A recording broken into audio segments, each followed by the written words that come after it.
Yeah, put it up there. Next, we would like to welcome our salutatorian, the one and only, the young Bernie, lover of bread and the original jive-turkey, Wesley Warren.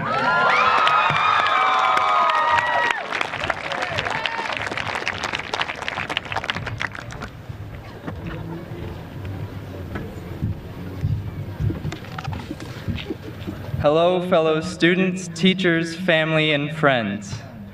I have run through this moment thousands of times in my head. I had it all planned out, and this is how it was supposed to go. Step 1, walk up to the microphone. Step 2, give a life-changing speech the likes of which you've never heard, maybe use a metaphor or two involving potatoes or bread to bestow some kind of insight into you. And step 3, walk off the stage with confidence, taking extra care not to trip. Simple, right? Yeah, no. What you're hearing now is not my first attempt at writing this speech. It's not my second either, or fifth. Each time I sat down to write, I expected some kind of life-altering wisdom to pour from my fingertips. And yet each time I was left with a load of pseudo-philosophical gibberish. Why did this keep happening? Surely if I just reword it, it'll sound magnificent. Perhaps if I try again when I'm in a different mood. Maybe my problem is that it's not rainy outside. Of course, once I'm in tune with the weather, the stars will align and I'll be able to write what I really want to say. Surprisingly enough, none of these things were my problem. It was not until this attempt that I realized that I could not write what I had planned on, not because of writer's block, but because I simply do not have that kind of wisdom to share with you.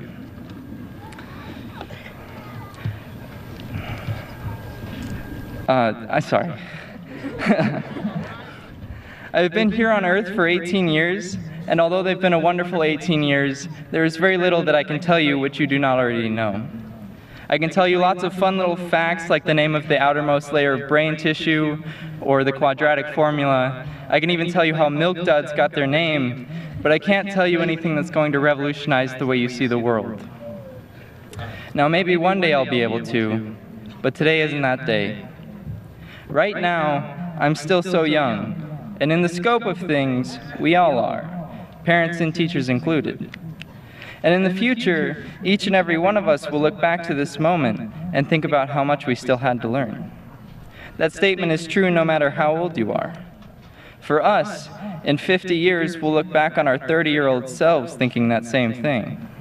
I love that. I love the prospect of looking back and thinking about how far I've come.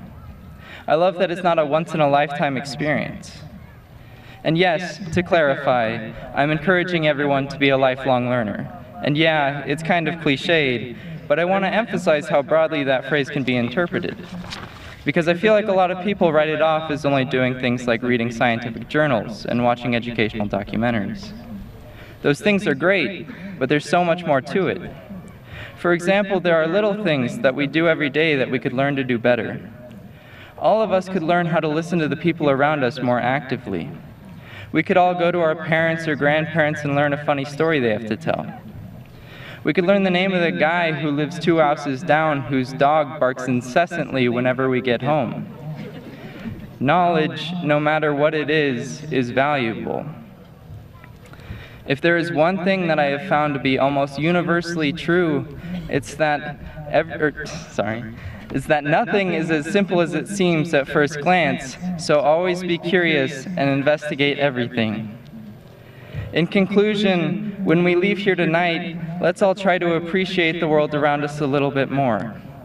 Let's all strive to understand the small things so we can appreciate the big ones. Let's keep on learning in all manner of ways, and let's all remember that we're still so relatively ignorant. I'll leave you with that message, so for now, farewell.